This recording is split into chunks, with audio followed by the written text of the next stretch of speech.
হরে কৃষ্ণ। তো আমরা আজকে আমাদের তৃতীয় সেশন শুরু করতে যাচ্ছি। প্রথমেই আমরা কৃতজ্ঞতা জানাচ্ছি এই কোর্সের ডিজাইনার শ্রীপাদ রাধেশ্যাম দাস প্রভুকে।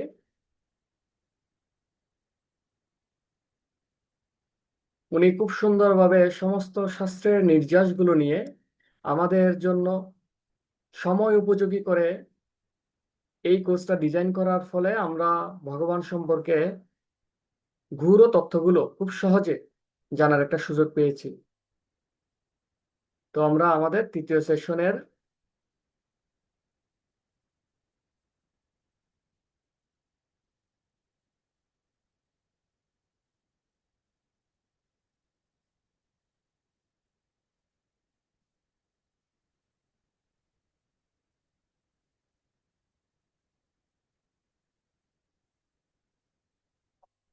আজকে আমরা জানবো হচ্ছে জীবনের সমস্যাগুলোর ব্যবহারিক সমাধান, প্রবলেমস অফ লাইফ। আমাদের জীবনে যে সমস্যাগুলো রয়েছে সেগুলোর আমরা ব্যবহারিক বৈদিক সমাধান কিভাবে পেতে পারি, সেটাই হচ্ছে আজকের আমাদের আলোচনার বিষয়। আজকে আমরা জানবো পশু বনাম মানুষ, মানব জীবন বনাম পশু জীবন। এই মানব দেহের কি কি বিশেষত্ব রয়েছে, আমাদের জীবনের প্রকৃত গন্তব্যস্থল কোথায়, বৈদিক সাহিত্যের উদ্দেশ্য কি, বেদের উৎপত্তি কোথায় এবং জ্ঞান অর্জনের বৈদিক প্রক্রিয়া, ক্ষণস্থায়ী সমাধান বিজ্ঞান প্রযুক্তি এবং চিকিৎসা ব্যবস্থা, আর স্থায়ী সমাধান হচ্ছে বৈদিক জ্ঞান, বিজ্ঞান বনাম বেদ, ইতিহাস বনাম বেদ, এবং তার কি কি প্রমাণ রয়েছে। বেদ যে অভ্রান্ত, আমাদের বৈদিক জ্ঞান অভ্রান্ত, তার কি প্রমাণ? তো আমরা শুরুতেই দেখব, এই পৃথিবীতে যদি আমরা একটা অনুসন্ধান করি তখন দেখব এমন কোনো ব্যক্তি আমরা পাবো না যে জীবনে সুখী হতে চায় না। প্রত্যেকটা ব্যক্তির জীবনের উদ্দেশ্য হচ্ছে সুখী হওয়া। আমরা খাই, আমরা ঘুমাই, আমরা বেড়াতে যাই, আমরা নতুন নতুন ডিভাইস ব্যবহার করি, মোবাইল অ্যান্ড্রয়েড সেট ইউজ করি, বা যাই কিছু করি না কেন সবকিছুর উদ্দেশ্য হচ্ছে একটাই, সেটা হচ্ছে কি, টু বি হ্যাপি। আমরা সবাই সুখী হতে চাই এবং প্রতিনিয়ত আমরা বিভিন্ন প্রক্রিয়ায়, বিভিন্ন পন্থায়, বিভিন্ন কার্যাবলীর মাধ্যমে সুখেরই অনুসন্ধান করে যাচ্ছি। কিন্তু প্রকৃতপক্ষে কি আমরা সুখী হতে পারছি, সেটাই হচ্ছে প্রশ্নের বিষয়। অথবা প্রকৃতি সুখ পরিণামে কি আমাদের চরম সুখ দিচ্ছে নাকি আমাদের দুঃখের দিকে ঠেলে দিচ্ছে, সেটাও আজকের আলোচনার বিষয়। দেখুন, এই যে যারা ক্রীড়া, স্পোর্টস, যারা অনুশীলন করে, ফুটবল, ক্রিকেট, ভলিবল, ব্যাডমিন্টন, দৌড় প্রতিযোগিতা, সবাই কেন করছে? কারণ তারা এগুলো করার মাধ্যমে সুখী হতে চায়। আমরা দেখি বিভিন্ন প্রকার ড্রাগ, ইনটক্সিকেশন, স্মোকিং কেন করে? মানুষ সুখী হওয়ার জন্য, কিছুক্ষণের জন্য সুখী হতে চায়। এগুলো খেলে সে সাময়িকভাবে তৃপ্তি অনুভব করে, সুখ পায়। সুখের জন্য এগুলো আমরা করি। আমরা আরো দেখি বড় বড় লাইভ কনসার্ট, মিউজিক কনসার্টে আমরা যাই, নাইট ক্লাবে গিয়ে নাচানাচি করে, কেন করি? সবারই একটা উদ্দেশ্য, সুখী।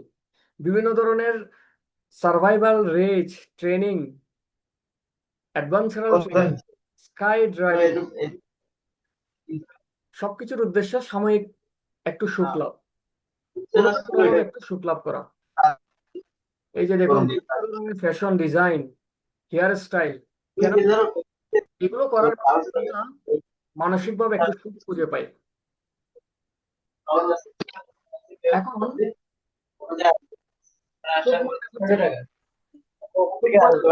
নিম্নোক্ত যে কার্যাবলী, প্রভু হরে কৃষ্ণ। প্রভু সবাইকে একটু মিউট করে দেন। মাইক্রোফোন অন রয়েছে, প্লিজ একটু অফ রাখবেন। হ্যাঁ, প্রভু আপনি একটু মিউট করে দেন সবাইকে। বিষয়ে আলোচনা করব, সেগুলোতে সুবিধা লাভ করা। যেমন আহার, আমরা আহার করার মাধ্যমে সুখ চাই। যেদিন খাবারের আইটেম গুলো খুব ভালো হয়, ভালো লাগে না? খুব তৃপ্তি লাগে না? প্রভু হরে কৃষ্ণ। হরে কৃষ্ণ। হ্যাঁ প্রভু। প্রভু সবাইকে একটু মিউট করে দেন, কারা কারা যেন আনমিউট, মানে বাইরে থেকে আমি সাউন্ড আসছে। দিচ্ছি। ওকে।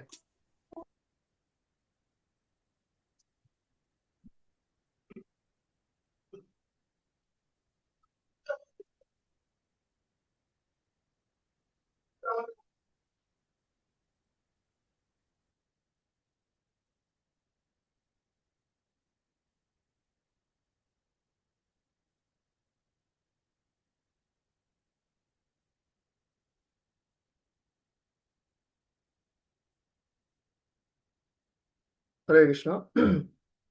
আমরা আহারের মাধ্যমে সুখ খুঁজতে চাই। নিদ্রা, স্বাভাবিকভাবে যখন কেউ ক্লান্ত থাকে তখন তার একটা গভীর নিদ্রা খুব বেশি পরিমাণে সুখ প্রদান করতে পারে। নিদ্রার মাধ্যমে আমরা সুখ খুঁজি। এরপর উদ- উদ- প্রকৃত জীবনসঙ্গী খোঁজার মাধ্যমে আমরা সুখ লাভ করতে পারি, মৈথুনের মাধ্যমে। তারপর হচ্ছে আত্মরক্ষা বা ডিফেন্সের মাধ্যমে। বর্তমানে যে দেশ যত বেশি ডিফেন্সিভ, যার সমরাস্ত্র ভালো রয়েছে, সে দেশ তত বেশি নিজেকে সুরক্ষিত মনে করে এবং তারা হৃদয়ে একটা সুখ অনুভব করে। তাহলে আমরা চারটা প্রক্রিয়ার মাধ্যমে সুখ অন্বেষণ করি: আহার, নিদ্রা, মৈথুন বা বংশ প্রজনন, তারপর হচ্ছে আত্মরক্ষা। আপনারা একটু মনে রাখবেন, চারটা প্রক্রিয়া: আহার, নিদ্রা, মৈথুন এবং আত্মরক্ষা।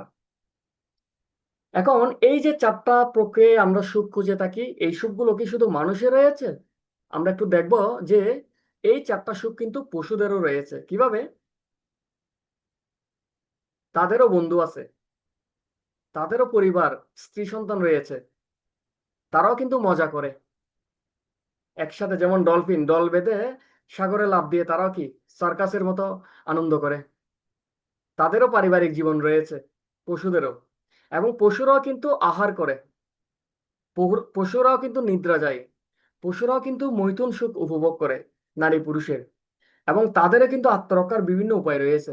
তাহলে আমরা যে সুখ অন্বেষণ করছি আহার, নিদ্রা, মৈথুন এবং আত্মরক্ষার মাধ্যমে, পশুরা কিন্তু একই জিনিসটাই করছে। তাহলে আমি এবং পশুর মধ্যে পার্থক্যটা কোথায়? আমি যা করছি সেটা তো পশুরাও করতেছে। পশুরা যা করছে আমিও যদি তা করি, আমরা সমানে সমান হয়ে গেলাম। তাহলে আমি পশু থেকে কিভাবে উন্নত হব? নিশ্চয়ই আমি এমন কিছু হয়তো করব, বা আমার এমন কিছু করার ক্ষমতা রয়েছে যার ফলে আমাকে পশু থেকে একটু উন্নত স্তরে রাখা হয়েছে। সেটাই হচ্ছে আজকে আমাদের অনুসন্ধানের বিষয়। যেমন দেখুন, আহার আমরাও করি, পশুরাও করে। নিদ্রা আমরা এবং পশুরা। মৈথুন সুখ আমরা যেমন উপভোগ করি মানব সমাজে, পশু সমাজও আছে। আত্মরক্ষা, আপনারা দেখবেন প্রতি বছর বিভিন্ন পশুর আক্রমণে সারা বিশ্বে হাজার হাজার মানুষ মারা যায়। সুন্দরবনে বাঘ শিকার করতে গিয়ে বা পশু পাখি শিকার করতে গিয়ে বন জঙ্গলে অনেক মানুষ মারা যায়, কারণ তাদেরও আত্মরক্ষার জন্য থাবা রয়েছে, তীক্ষ্ণ দাঁত রয়েছে, বিষ রয়েছে, সাপ ছোবল মারে। সো এই চারটা জিনিস, আহার, নিদ্রা, মৈথুন, আত্মরক্ষা, আমাদের সবারই রয়েছে। তাহলে আমাদের কি স্পেশাল কিছু রয়েছে যেটা আমাদেরকে একটু উন্নত করবে? আমরা আজকে দেখব। যদি যদি একই থাকে, পশুর চারটা সুখী হওয়ার পন্থা এবং আমাদের চারটা সুখী হওয়ার পন্থা যদি একই থাকে, তাহলে আমরা কিন্তু এখনো পর্যন্ত পশুর ক্যাটাগরিতে রয়ে গেলাম। কারণ আমাদের যা আছে পশুদেরও তা আছে। যেমন দেখুন, এখানে কয়েকটা প্রজাতি রয়েছে। কিছু এখন অনেকে মনে করতে পারে মানুষের এই ক্ষমতাটা বেশি রয়েছে, ওই ক্ষমতাটা বেশি রয়েছে, কিন্তু আমরা দেখব কিছু কিছু পশুর এমন কিছু ক্ষমতা রয়েছে যেগুলো আবার আমাদের নেই। যেমন দেখুন, শুরুতে যে ছবিটা দেখতে পাচ্ছেন শকুন, সেটা অনেক উপর থেকে ভূমিতে কি আছে সব স্পষ্ট দেখতে পাই, কিন্তু আমরা কতটুকু বা স্পষ্ট দেখতে পাই? 100 ফুট, 200 ফুট, এর পরে কি আমরা স্পষ্ট দেখতে পাই? আমাদের একটা লিমিটেশন আছে। কিন্তু শকুন অনেক উপর থেকে, 1000 ফুট উপর থেকে স্পষ্ট দেখতে পাই। ঘোড়া খুব অত্যন্ত শক্তিশালী, প্রচন্ড বেগে দৌড়াতে পারে, আমাদের চেয়ে কিন্তু এগিয়ে আছে সেই দিক দিয়ে। কুকুর, আমরা যে শব্দগুলো শুনতে পাই না, কুকুর সেই শব্দগুলো শুনতে পাই। আমরা গত ক্লাসে বলেছিলাম আমাদের শব্দ শ্রবণের লিমিট হচ্ছে 20 হার্টজ থেকে 20,000 হার্টজ পর্যন্ত। হাতি আমাদের চেয়ে অনেক শক্তিশালী, অনেক বলশালী। মেরু অঞ্চলের ভল্লুক, আমরা কতক্ষণ ঘুমাতে পারি? মেরু অঞ্চলের ভল্লুক টানা 6 মাস ঘুমাতে পারে, কোনো ধরনের খাবার দাবার ছাড়া। আমরা কি পারবো? তাহলে দেখুন, প্রত্যেকটা এমন অনেক প্রাণী রয়েছে যাদের এমন কিছু ক্ষমতা আছে যেগুলো আমার নেই। তাহলে সেদিক দিয়ে কিন্তু আবার এরা আমার চেয়ে এগিয়ে। তাহলে আমাকে এমন কিছু প্রুফ করতে হবে যার মাধ্যমে আমি বুঝাইতে পারবো যে আমি অন্ততপক্ষে পশুর চেয়ে এই দিক দিয়ে এগিয়ে। না হলে আমি কখনো পশু থেকে নিজেকে উন্নত বলে দাবি করতে পারি না। এখন আজকেই আমাদের আলোচ্য বিষয়, সেই বিশেষত্বটা কি?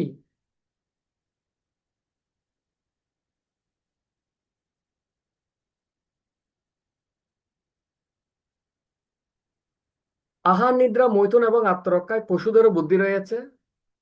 পশুরও এই চারটি কাজে মানুষের থেকেও শ্রেষ্ঠ। কিছু কিছু ক্ষেত্রে আহার, নিদ্রা, মৈথুন এবং আত্মরক্ষার ক্ষেত্রে পশুরা কিন্তু মানুষের থেকেও শ্রেষ্ঠ। যেমন বাঘ কোনো জন্তুকে ধরার সাথে সাথে কি করে ফেলতে পারে, বিদীর্ণ করে পুরো শরীরটা বিদীর্ণ করে ফেলতে পারে, কিন্তু আমরা পারবো না। এরকম কিছু কিছু পশু রয়েছে এই চারটা আহার, নিদ্রা, মৈথুন, আত্মরক্ষায় আমাদের চেয়ে অনেক বেশি এগিয়ে। যেমন দেখুন, উসাইন বোল্ট সবচেয়ে দ্রুততম দৌড়বিদ বলা যায়। ওর মতো দৌড়াইতে কেউ পারে না, অনেকগুলো রেকর্ড আছে, কিন্তু তার চেয়ে অনেক গুণ দ্রুত গতিতে দৌড়াইতে পারে চিতাবাঘ। তাহলে আমরা কেন মানুষের থেকে শ্রেষ্ঠ, পশু থেকে শ্রেষ্ঠ হব? এই যে দেখুন, বিশাল বিশাল পাশ্চাত্য দেশগুলোতে প্রচুর পরিমাণে বড় বড় অট্টালিকা রয়েছে, গগনচুম্বী। তারা উন্নতির একদম চরম শিখরে পৌঁছে গেছে। বিলাসবহুল বাড়ি রয়েছে, গগনচুম্বী অট্টালিকা এবং জেট বিমান রয়েছে, যেগুলো দিয়ে ওরা প্রতিরক্ষার কাজে ব্যবহার করতে পারে। সর্বাধুনিক যোগাযোগ প্রযুক্তি রয়েছে। তাহলে মানুষ কি কেবল পশুদের ডিলাক্স সংস্করণ বা দুই পা ওয়ালা জন্তু, নাকি সে পশুদের থেকে কিছুটা অংশ উন্নত? আমরা দেখি, আমরা যথেষ্ট সুখের অন্বেষণ করা সত্ত্বেও প্রগতি, বিজ্ঞান এবং প্রযুক্তিতে প্রগতি সত্ত্বেও আধুনিক যুগের মানুষেরা অসন্তুষ্ট, উৎকণ্ঠায় পূর্ণ, মানসিক চাপে পীড়িত, সর্বোপরি অসুখী, হতাশ। তাহলে প্রযুক্তিগত উন্নতি জীবনের কোনো চরম লক্ষ্য প্রদান করতে পারছে না, কেবল মানুষকে উন্নত উপায়ে আহার, নিদ্রা, মৈথুন ও আত্মরক্ষার ভালো সুবিধা উপভোগের সহায়তা করছে। এটাই হচ্ছে উন্নত পশু সভ্যতা। যদি মানুষ সুখী হইতো, বিভিন্ন বিলাসবহুল বাড়ি, সম্পদ, টাকা পয়সা, ইলেকট্রিক্যাল গ্যাজেট গুলো দিয়ে যদি মানুষ সুখী হতে পারতো, তাহলে পাশ্চাত্য দেশে তাদের এত কিছু টাকা সত্ত্বেও ওদের ওখানে প্রচুর পরিমাণ সুইসাইড করে, প্রচুর পরিমাণ হতাশার ওষুধ সেবন করে। কেন? কারণ এই সমস্ত বিষয়ে তাদের সুখ প্রদান করতে পারছেন। হ্যাঁ, এটা ঠিক যে পশুরা আহার করতেছে গাছতলায়, ডাস্টবিন থেকে যেখানে সেখানে, আর আমরা আহার করি কোথায়? একটা সুসজ্জিত রুমে বা কোনো একটা 5 স্টার হোটেলে। পশুরা ঘুমায় যেখানে সেখানে, আর আমরা ঘুমাই সুসজ্জিত রুমে, খুব সুন্দরভাবে ঘুমাই। পশুরা মৈথুন করে রাস্তাঘাটে যেখানে সেখানে, আর আমরা হয়তো একটা সুসজ্জিত রুমে। এবং আত্মরক্ষার জন্য তাদের রয়েছে নখ, থাবা, আর আমাদের হয়তো মিসাইল রয়েছে, পারমাণবিক বোমা রয়েছে, ড্রোন সিস্টেম রয়েছে। তো যাই হোক না কেন, উদ্দেশ্য কিন্তু সেম। কেউ কোনো একজন ব্যক্তি যদি গাছতলায় বসে খায়, উদ্দেশ্য হচ্ছে উদর পূর্তি করা। কেউ যদি কোন সুন্দর একটা হোটেলে বসে খায়, সেক্ষেত্রে উদ্দেশ্য হচ্ছে কি উদর পূর্তি করা। কেউ যদি গাছতলায় ঘুমায়, উদ্দেশ্য হচ্ছে শরীরটাকে বিশ্রাম দেয়া। কেউ যদি সুসজ্জিত একটা মানে নরম বিছানায় ঘুমায়, তারও উদ্দেশ্য হচ্ছে দেহটাকে বিশ্রাম দেয়া। হয়তো সুবিধাটা একটু উন্নত বা অনুন্নত, কিন্তু উদ্দেশ্য এবং প্রচেষ্টা কিন্তু সব একই।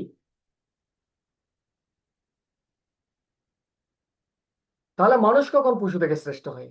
আপনারা কেউ কি বলবেন, মানুষ কখন পশু থেকে শ্রেষ্ঠ হয়? কেউ তো চাইলে মানুষ মানুষ হচ্ছে ভগবত ভজন করতে পারে। মানে হুম, আমি কে, আমি কোথা থেকে এসেছি, হুম, ভগবানের সাথে আমার সম্পর্ক কি, হুম, এই প্রশ্নগুলো খোঁজার চিন্তা ভাবনা মানুষের মধ্যে আসে, কিন্তু হুম, পশুদের ওই চেতনাটা নেই।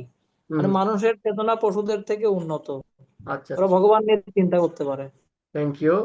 যাই হোক, আপনি একটু অ্যাডভান্স বললেন, অনেক ধন্যবাদ। আর কেউ যদি বলতে চান বলতে পারেন।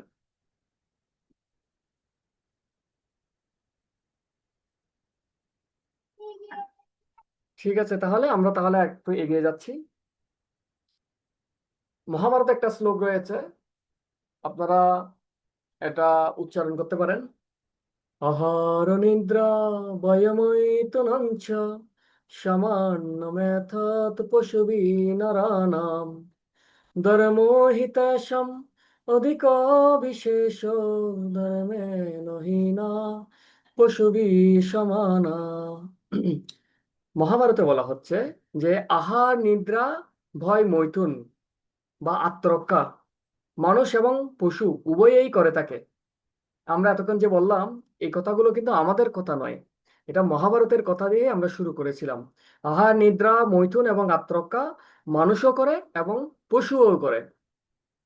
মানুষ যখন ভগবান সম্পর্কে অনুসন্ধান করে, যেটা একটু আগে বিভূতিভূষণ প্রভু বলল, ভগবানের আইন মেনে ধর্ম আচরণ করে, ভগবানকে ভালোবাসে এবং সেবা করে, তখনই কেবল সে পশু থেকে শ্রেষ্ঠ বলে বিবেচিত হয়। কারণ আমরা যা করছি, যেগুলোর জন্য বড়াই করছি, সেগুলো হচ্ছে পশু যা করে তার চেয়ে একটু আপডেটেড ভার্সন, তার চেয়ে একটু উন্নত উপায়ে করছি, কিন্তু একই কাজেই করছি। তাহলে আমি কখন পশুর স্তর থেকে একটু উপরের স্তরে উঠবো? যখন আমি এর বাইরে গিয়ে, যেটা পশু করতে পারে না, শুধুমাত্র মানব মানব জাতিরাই করতে পারে, সেটা যখন করব। আর সেটা হচ্ছে কি? ভগবান সম্পর্কে জানা, ভগবানের আইন মেনে ধর্ম আচরণ করা, ভগবানকে ভালোবাসা এবং ভগবানের সেবা করা। এই চারটা বিষয় যখন আমরা করব, তখন আমরা পশু থেকে একটু উন্নত স্তরে উঠতে উঠতে পারবো। আর যদি সেটা না করি, তাহলে আমরা পশুদেরই সমতুল্য। ধর্মেণ হীনা পশুবি সমানা, মহাভারতে বলা হয়েছে। পশুরা অনুসন্ধান করতে পারে কিসের বিষয়ে? শুধুমাত্র আহার নিদ্রা মৈথুন এবং আত্মরক্ষা। কিন্তু মানুষ অনুসন্ধান করতে পারে এগুলোর বাইরে, জীবন সম্পর্কে, মৃত্যু সম্পর্কে, অতীত এবং ভবিষ্যৎ সম্পর্কে।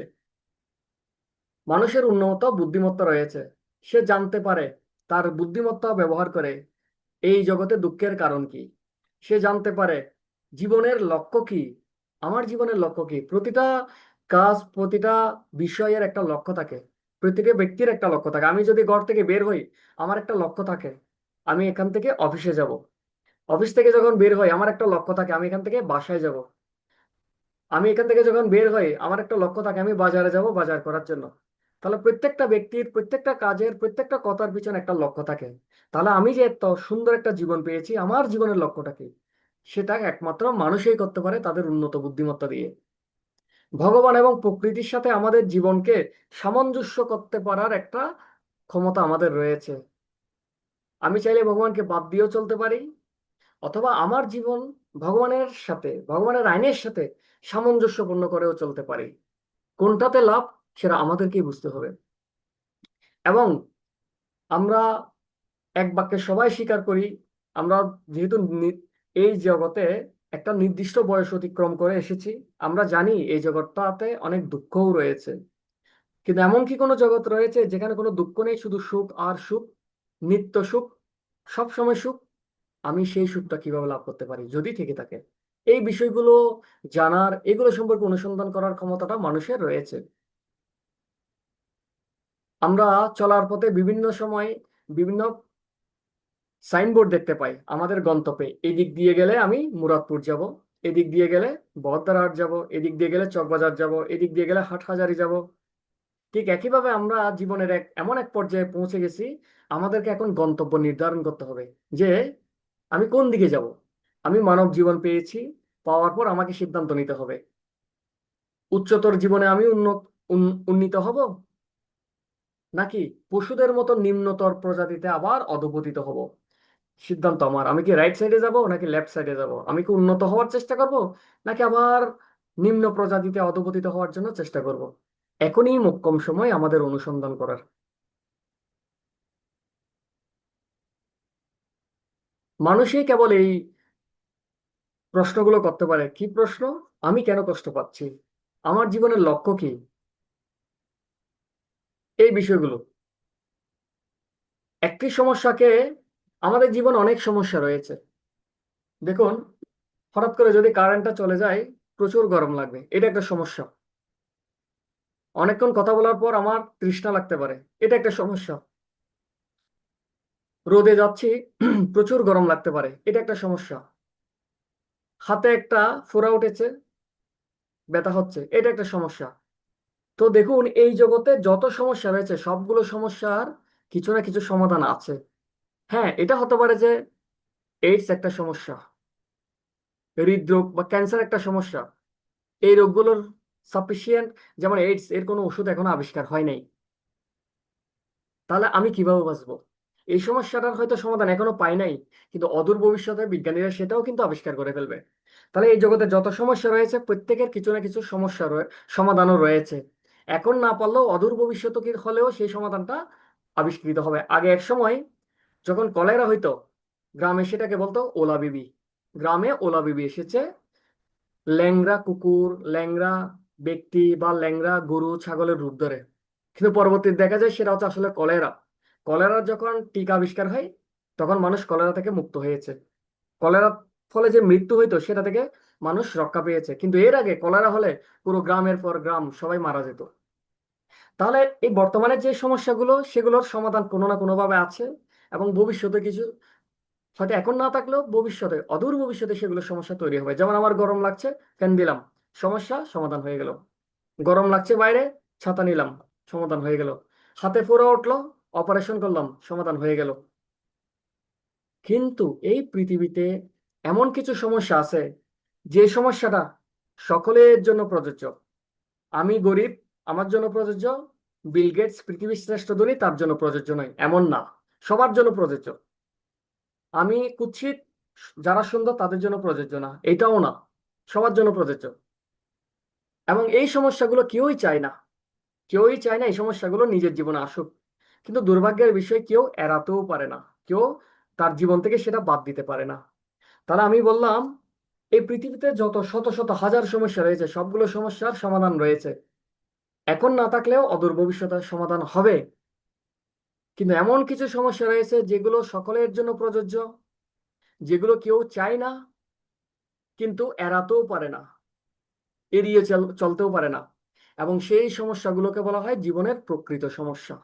সেই সমস্যাগুলোকে কি বলা হয়? জীবনের প্রকৃত সমস্যা। এখন সেই প্রকৃত সমস্যাগুলো কি আপনারা কেউ চাইলে বলতে পারেন। আমি একটু নাম ধরে বলি। আহ নীলয়ধর নামে যাকে দেখতে পাচ্ছি, আপনি যদি চান কিছু বলতে পারেন। আর কি আছেন এখানে? বিপুল ভট্টাচার্য প্রভু, আপনিও চাইলে বলতে পারেন। হ্যাঁ। এমন কি কোনো সমস্যা আছে যেগুলো আসলে আমি সকলের জন্য প্রযোজ্য, কেউই চায় না কিন্তু এড়াতেও পারে না? যদি আপনাদের আইডিয়ায় থেকে থাকে আমাকে জানাতে পারেন। আচ্ছা, তো শাস্ত্রে কি বলে আমরা সেটা দেখব। দাদা, মৃত্যু মৃত্যু। মৃত্যু, হ্যাঁ, খুব সুন্দর পয়েন্ট বলছেন। সকলের জন্য প্রযোজ্য, ধনী গরিব, কুৎসিত সুন্দর, শক্তিশালী দুর্বল, সবার জন্য প্রযোজ্য। এটা কেউই চায় না, কেউ মরতে চায় না। কিন্তু যদি কেউ মরতে চাইতো, হ্যাঁ, এটা হতে পারে এক্সেপশনাল কয়েকটা কেস, যে যারা সুইসাইড করে সেটা হাতে গোনা কয়েকজন। তারাও কিন্তু মৃত্যুর মাঝখানে যাওয়ার পর আবার ব্যাকওয়ার্ডস হয়তো চেষ্টা করে, কিন্তু সুযোগ থাকে না, এবং এটা কেউ এড়াতে পারে না। ধন্যবাদ আপনাকে। তাহলে এবার আমরা দেখবো শাস্ত্রে কি বলে প্রকৃত প্রকৃত সমস্যাগুলো কি। তাহলে আমি আবার রিপিট করি, আমাদের জীবনে প্রকৃত সমস্যা কোনগুলো? যেগুলো সকলের জন্য প্রযোজ্য, যেগুলো কেউই চায় না এবং না চাইলেও এড়াতে পারে না, এই বিষয়গুলো হচ্ছে প্রকৃত সমস্যা।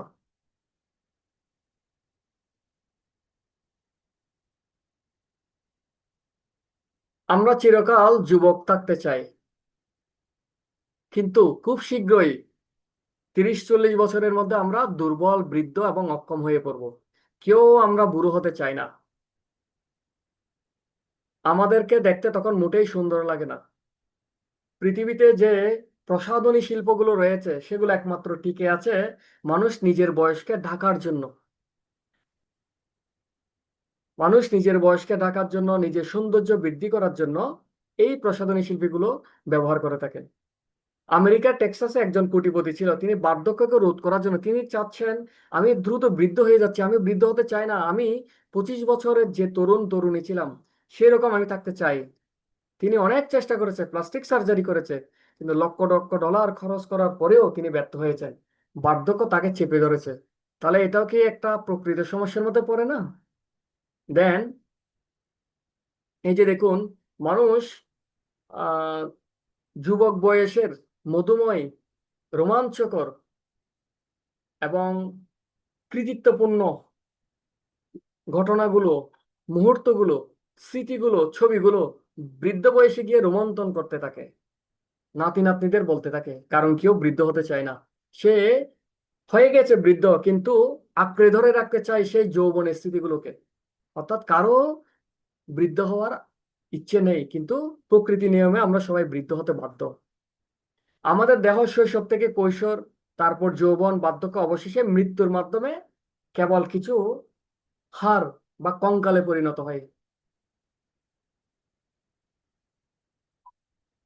আমরা সুস্থ থাকতে চাই, কিন্তু আমাদের ইচ্ছা না থাকলেও আমরা বিভিন্ন রোগ ব্যাধি দ্বারা উপদ্রুত হতে থাকি।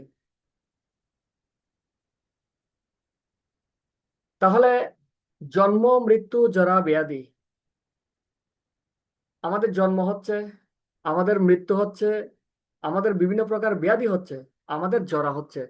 দেখুন, আমাদের বৈদিক শাস্ত্রে বলা হয় কোনো এক ব্যক্তি মৃত্যুর পর, মৃত্যু মানে শেষ নয়, মৃত্যু মানে নতুন জীবনের শুরু, সে আবার নতুন ভাবে জন্মগ্রহণ করে। এবং আমি যদি বলি যে না, এটাই আমার শেষ জন্ম, আমি পরবর্তীতে আর জন্মগ্রহণ করব না, আমি চাইলেও হবে না।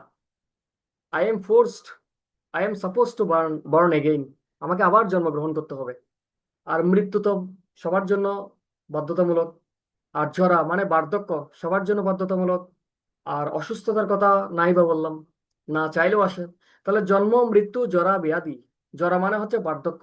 এই চারটা বিষয় প্রকৃত সমস্যা, কারণ এগুলো আমরা কেউই চাই না, এগুলো সবার জন্য প্রযোজ্য। আবার চাইলেও এটা আমরা এড়াতে পারি না। তাহলে আমি আবার একটু রিপিট করি, আমাদের প্রকৃত সমস্যা কি? জন্ম, মৃত্যু, জরা, ব্যাধি। এই চারটা সমস্যা ছাড়া বাকি যে সমস্যাগুলো রয়েছে কোনো না কোনো ভাবে আমরা সমাধান করতে পারি, কিন্তু এই চারটা সমস্যার সমাধান আমরা করতে পারি না। শাস্ত্রে কি বলে? শ্রীমদ্ ভগবদ গীতার 13 অধ্যায়ের 8 থেকে 12 নম্বর শ্লোকের সারাংশ হচ্ছে, যিনি জানেন যে জন্ম, মৃত্যু, জরা এবং ব্যাধি হচ্ছে জীবনের আসল সমস্যা, তিনি প্রকৃত জ্ঞানবান। ভগবদ গীতায় বলছে না যে যার একটা পিএইচডি ডিগ্রি রয়েছে, যার কয়েকটা থিসিস পেপার রয়েছে, যিনি নোবেল পুরস্কার পেয়েছেন তিনিই জ্ঞানী। গীতার দৃষ্টিতে তিনি জ্ঞানী নন। ভগবত গীতার দৃষ্টিতে হচ্ছে তিনিই জ্ঞানী, যিনি জন্ম, মৃত্যু, জরা এবং ব্যাধি এই চারটা সমস্যাকে জীবনের প্রকৃত আসল সমস্যা হিসেবে আইডেন্টিফাই করতে পেরেছেন। শুধু আইডেন্টিফাই করলে হবে না, সেগুলো থেকে উত্তরণের জন্য চেষ্টা করছেন, তিনিই হচ্ছে প্রকৃত জ্ঞানবান।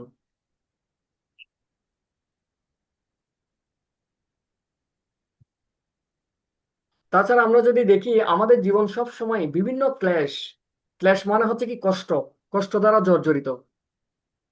তো আপনারা দেখবেন দুর্গাপূজা যখন করা হয়, দুর্গা দেবী মহিষাসুরকে একটা ত্রিশূল দিয়ে আঘাত করেন। এটা হচ্ছে একটা প্রতীক স্বরূপ। মানে হচ্ছে তিন, শূল মানে হচ্ছে কষ্ট বা বেদনা বা ক্লেশ। ত্রিশূল মানে তিন ধরনের কষ্ট বা তিন ধরনের ক্লেশ। অর্থাৎ মহিষাসুর হচ্ছে একটা রূপক অর্থে, অর্থাৎ যারা ভগবানের আইন মানে না, যারা ভগবানের আইন মানে তারা হচ্ছে সুর বা দেবতা, আর যারা ভগবানের আইন মানে না তারা হচ্ছে অসুর। সুতরাং যারা ভগবানের আইন মানে না, দুর্গা দেবী যেমন মহিষাসুরকে ত্রিশূল বা তিন ধরনের কষ্ট দেয়, আর আমরা যদি ভগবানের আইন না মানি, আমাদেরকেও দুর্গা দেবী তিন ধরনের কষ্ট দিবেন। সেই তিন ধরনের কষ্ট কি? আধ্যাত্মিক কষ্ট, আদি ভৌতিক কষ্ট, আদি দৈবিক কষ্ট। তিন ধরনের কষ্ট আমরা পাই, বা তিন ধরনের ক্লেশ পাই। আমরা এখন এই তিনটা ক্লেশ সম্পর্কে জানবো। প্রথম হচ্ছে আধ্যাত্মিক ক্লেশ। আমরা দেহ এবং মন থেকে যে কষ্টগুলো পাই সেটা হচ্ছে আধ্যাত্মিক ক্লেশ। আমাদের দেহ প্রতিনিয়ত আমাদেরকে বিভিন্নভাবে পীড়া দিচ্ছে, মাথা ব্যথা করছে, হ্যাঁ, পেট ব্যথা করছে, শারীরিক বিভিন্ন আমরা কষ্ট পাই, সেটা হচ্ছে দেহ, দেহ থেকে প্রাপ্ত ক্লেশ। আর মন থেকে বা মানসিক যে কষ্টটা পাই, মানসিক কষ্ট সম্পর্কে আমরা মোটামুটি সবাই জানি। সবার জীবনে বিভিন্ন সময়ে মানসিক কষ্ট আমরা দেখি, এবং মানসিক কষ্টের কারণে অনেকে সুইসাইড পর্যন্ত করে। ইন্ডিয়া টুডের একটা রিপোর্ট অনুসারে গত 25 বছরে তরুণদের আত্মহত্যার হার 3 গুণ বেড়েছে। কারণ কেন? পড়ালেখার চাপ, পারিবারিক সহায়তার অভাব, মানসিক চাপ, প্রেমে ব্যর্থতা ইত্যাদি বিভিন্ন বিভিন্ন কারণে, বা বর্তমান কম্পিটিটিভ ওয়ার্ল্ডের সাথে নিজেকে টিকিয়ে রাখতে না পারা, নিজের প্রেস্টিজ ধরে রাখতে না পারা, বিভিন্ন কারণে আত্মহত্যার পরিমাণ বেড়েছে। তাহলে এর দ্বারা প্রমাণিত হয় আমরা সব সময় দেহ এবং মন থেকে বিভিন্ন প্রকার ক্লেশ পাই, আর এটাকে বলা হয় আধ্যাত্মিক ক্লেশ। ত্রিশূল বা তিনটা কষ্টের একটা হচ্ছে আধ্যাত্মিক ক্লেশ।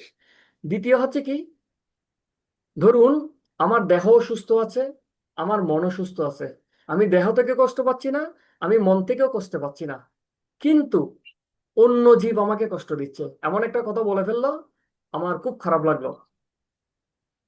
কেউ আমাকে একটা এসে ঘুষি মেরে দিল, আমাকে একটা আঘাত করলো, গুলি মেরে দিল, কোন একটা সাপ এসে ছোবল মারলো, মশাই কামড়ালো। তো বিভিন্ন ধরনের আমরা ক্লেশ পেতে থাকি। তাহলে এই জগতে অন্য জীব থেকে আমরা যে ধরনের যে দুঃখগুলো পাই সেটাকে বলা হয় আদিবৈদিক ক্লেশ। এবং আমাদের নিজস্ব কর্মফল অনুসারে ভগবানের আয়োজনেই আমরা এই ক্লেশগুলো ভোগ করতে থাকি। এরপর হচ্ছে আমার দেহ ঠিক আছে, আমার মনও ঠিক আছে, অন্য জীবরাও আমাকে কষ্ট দিচ্ছে না, তারপরও একটা ক্লেশ আমাদের জন্য ভাগ্যে অবশিষ্ট থাকে।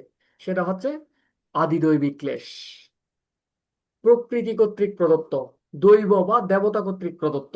এখন প্রশ্ন হতে পারে, দেবতা তাহলে আমাদের সাথে শত্রুতা করছে? না, আমাদের কর্মের কর্মের ফল অনুসারে এই জগতে সমস্ত ক্লেশগুলো আমরা পাই, ওনারা নিমিত্ত মাত্র। এই যে বিভিন্ন যে প্রাকৃতিক দুর্যোগগুলো হয়, কিছুদিন আগে রাশিয়াতে 8.8 রিক্টার স্কেলে ভূমিকম্প হয়েছে।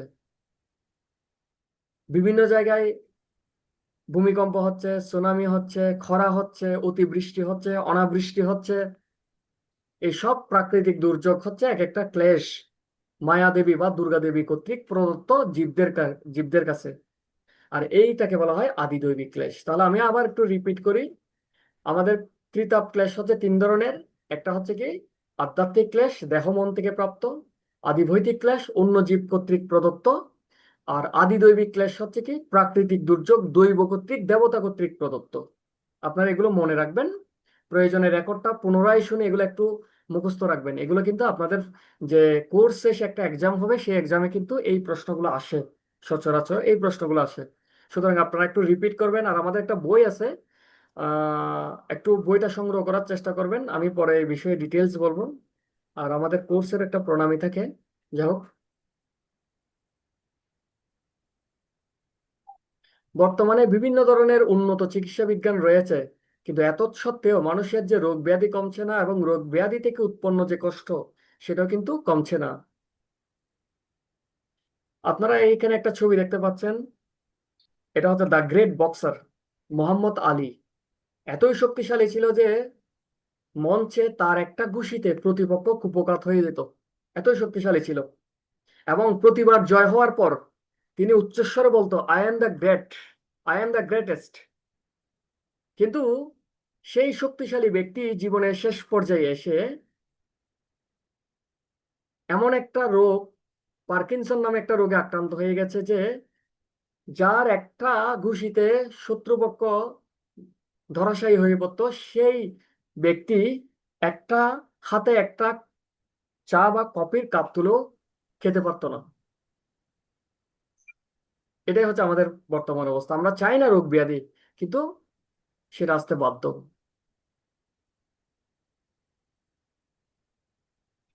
তাহলে এরকম মহান ব্যক্তিরা, তারাও কেন সমস্যা দ্বারা জর্জরিত হয়? আমরা না হয় খুব ছোটখাটো ব্যক্তি, আমাদের সমস্যা, তারা কেন জর্জরিত হয়?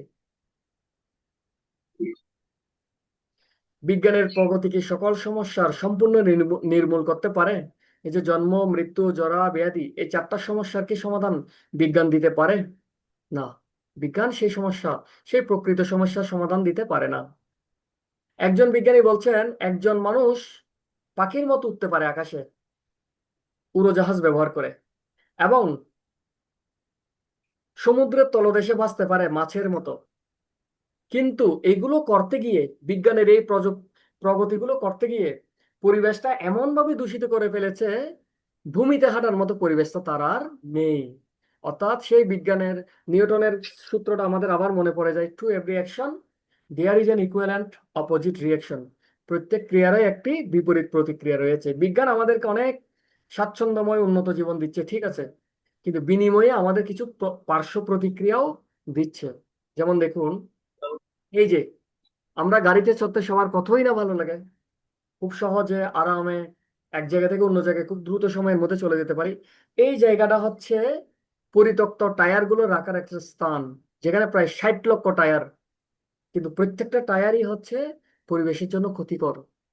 এখান থেকে আস্তে আস্তে ডিকম্পোজ হয়ে ভূমির জন্য ক্ষতিকর। এগুলোকে যদি জ্বালানো হয় বায়ুর জন্য ক্ষতিকর, কার্বন ডাইঅক্সাইড তৈরি করে, কখনো কখনো কার্বন মনোক্সাইড তৈরি করে। সো বিজ্ঞান আমাদেরকে সুখ স্বাচ্ছন্দ্য দিচ্ছে, এটা আমরা এক বাক্যে স্বীকার করতেই হয়, কিন্তু বিনিময়ে আমাদের কিছু সাইড ইফেক্টও দিচ্ছে। বিজ্ঞান আবিষ্কার করেছে বোমা, যেটা একটা ট্রিগার চাপার সাথে সাথে মুহূর্তে হাজার হাজার মানুষের জীবন ছিন্ন ভিন্ন করে দিতে পারে। একটা পারমাণবিক বোমা যদি কোথাও নিক্ষেপ করা হয়, পুরো কয়েক লক্ষ মানুষ কয়েক মিনিটের মধ্যে মারা যাবে। কিন্তু এমন কোনো কি ট্রিগার রয়েছে যেটা চাপ দেওয়ার সাথে সাথে সেই জীবনগুলোকে আবার সুন্দরভাবে সাজিয়ে দিতে পারবে, অসুস্থ ব্যক্তিকে সুস্থ করে দিতে পারবে? সেটা সম্ভব নয়।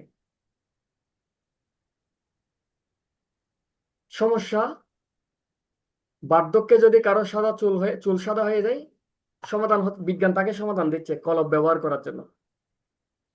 ত্বক, স্কিন যদি কুচকে যায়, ফেস লিফট ব্যবহার করা যায়। মাথা, পিঠ, বিভিন্ন ব্যথার জন্য পেইন কিলার রয়েছে, ব্যথানাশক ওষুধ। এগুলোকে বলা হয় জোড়াতালি দেওয়া সমাধান বা প্যাচ আপ সলিউশন। আমার এটা হচ্ছে, আমি এটা করব, আমি এটা হচ্ছে, এটা করব। তো সে প্রসঙ্গে একটা স্টোরি বলি। একবার এক ব্যক্তির হাতে পোড়া হয়েছে। তো পোড়া হওয়ার পর সে কষ্ট পাচ্ছে, একটা ডাক্তারের কাছে গেল। তো ডাক্তার কি করলো, তাকে একটা মলম দিল। সে মলমটা ব্যবহার করার পর ফোড়াটা চলে গেল। একটা হাতুড়ে ডাক্তারের কাছে গেল। আবার যখন কিছুদিন পর ফোড়াটা ভালো হওয়ার পর আরো 2-3 মাস পর আবার সেই ফোড়াটা অন্য জায়গায় উঠছে, পায়ে উঠছে। তখন আবার গেল, অন্য আরেকটা মলম দিল, লাগানোর পর ভালো হয়ে গেছে, ভালো ছিল। কিছুদিন পর আবার উঠছে। এভাবে বারবার ফোড়া উঠছে এবং একটা মলম দিচ্ছে, ভালো হচ্ছে, কিছুদিন পর আবার উঠছে।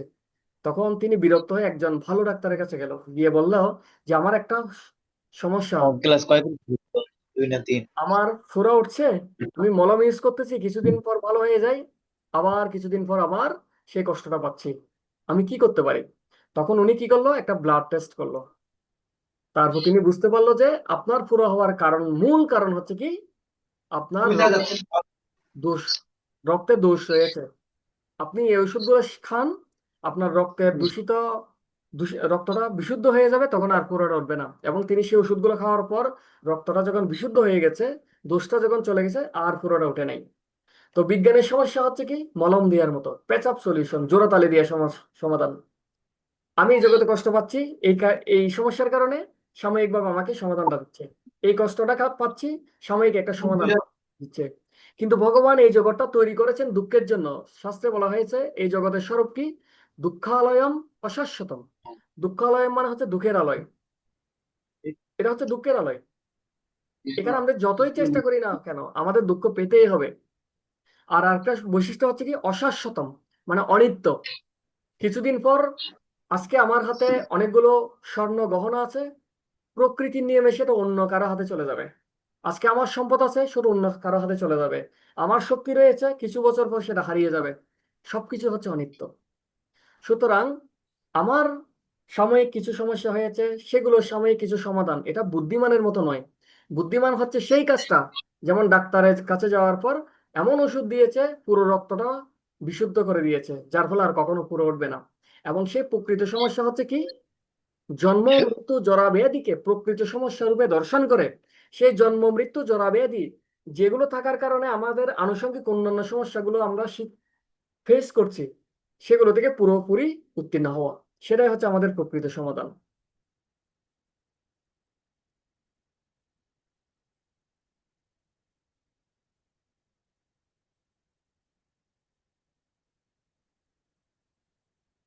আমি যে বিষয়গুলো আলোচনা করছি, জন্ম মৃত্যু জরা ব্যাধি, এই সম্পর্কে বিজ্ঞান আমাদের কখনো পূর্ণাঙ্গ এবং চিরস্থায়ী সমাধান দিতে পারে না। এবার দেখুন, আমি যে বললাম এই পৃথিবীটা দুঃখের আলয়, এখানে আমরা সুখী হতে পারি না। একটা মাছ কোথায় সুখী হয়?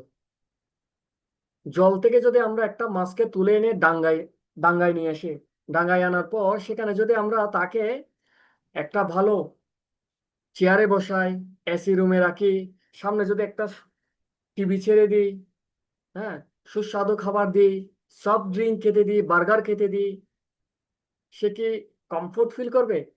আমি যেগুলো পেয়ে সুখী হচ্ছি, আমি যতই চেষ্টা করি না কেন সেই মাছকে দেওয়ার জন্য, মাছ কখনো খুশি হবে না।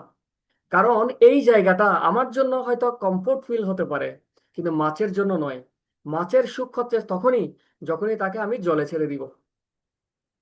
ঠিক একইভাবে আমরা এই জগতে সবাই সুখী হওয়ার চেষ্টা করতেছি, ভালো একটা বাড়ি করে সুখী হওয়ার চেষ্টা করতেছি, ভালো খেয়ে সুখী হওয়ার চেষ্টা করতেছি, ভালো সুন্দর বিছানায় ঘুমিয়ে সুখী হওয়ার চেষ্টা করতেছি। এগুলো সব হচ্ছে টেম্পোরারি সুখ। এগুলো প্রকৃতপক্ষে আমাকে সুখ দিতে পারে না। প্রকৃত সুখ হচ্ছে কি, মাছ যেমন জলে ফিরে গিয়ে প্রকৃত সুখী হতে পারে, ঠিক একইভাবে জীবাত্মা চিন্ময় জগতে গিয়ে সুখী হতে পারে। অর্থাৎ তার যে প্রকৃত আলয় ভগবত ধাম বৈকুণ্ঠ, সেখানে যদি সে ফিরে যেতে পারে, সেখানে কেবল সে সুখী হতে পারে।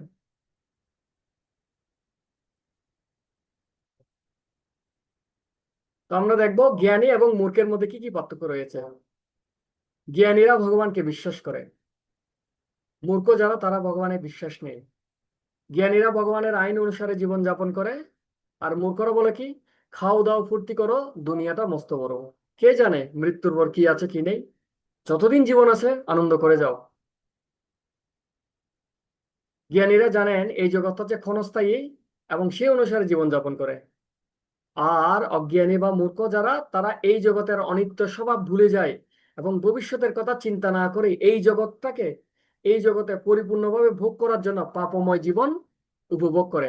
অ্যাকচুয়ালি আমরা তো ভোগ করতে পারি না, আমরা যা করি সেটা হচ্ছে দুর্ভোগ, কিন্তু আমার কাছে মনে হয় আমি ভোগ করছি।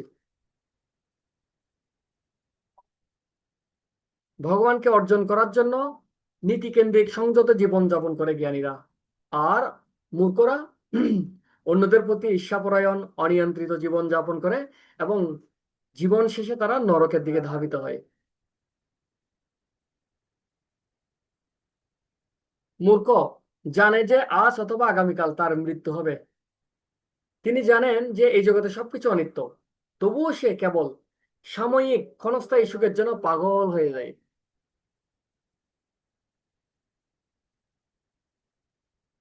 আমরা যারা প্রকৃতির উপর আধিপত্য করতে চাই, প্রভুত্ব করতে চাই, মালিক হতে চাই,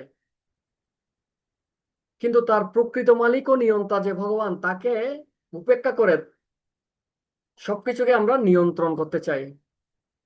কিন্তু প্রকৃত মালিক, প্রকৃত নিয়ন্তা হচ্ছে কে? পরমেশ্বর ভগবান। আমরা একটা আমাদের জীবনটা কেমন সে প্রসঙ্গে একটা উদাহরণ টানছি।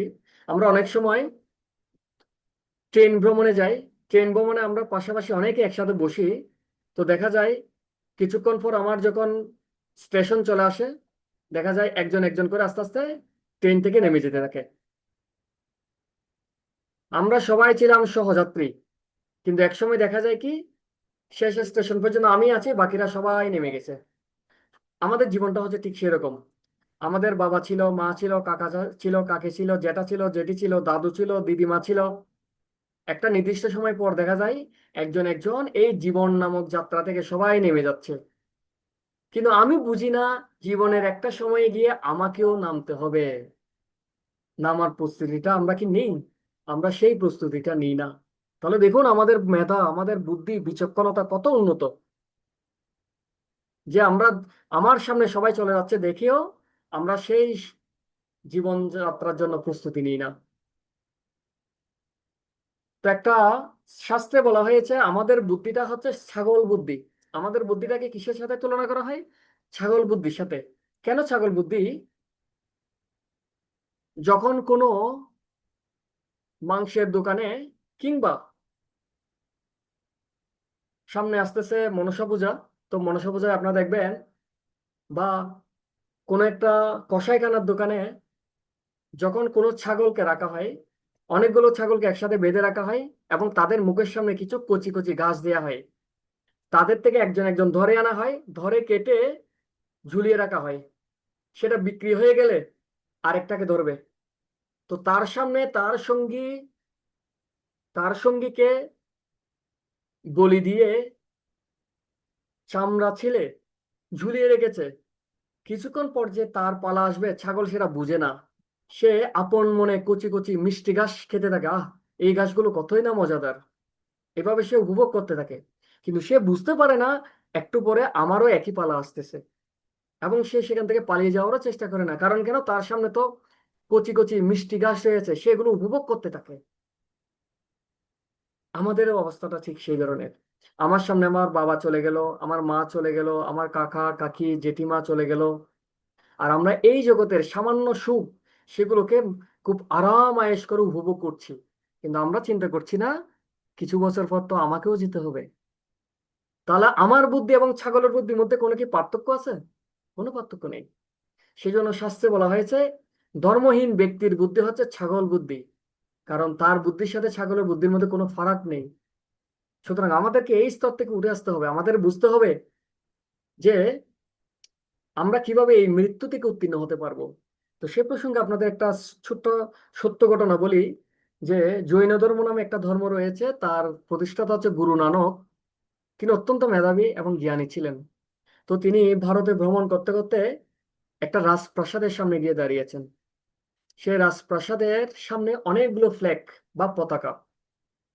তো তিনি জিজ্ঞেস করলেন এক ব্যক্তিকে, আচ্ছা বলুন তো, এই ব্যক্তির যে বড় রাজপ্রাসাদ তার সামনে এতগুলো ফ্ল্যাগ কেন, পতাকা কেন? তখন তিনি বলছেন এই ব্যক্তির কাছে যখন 10,000 স্বর্ণ মুদ্রা সঞ্চিত হয় একটা করে ফ্ল্যাগ দেন।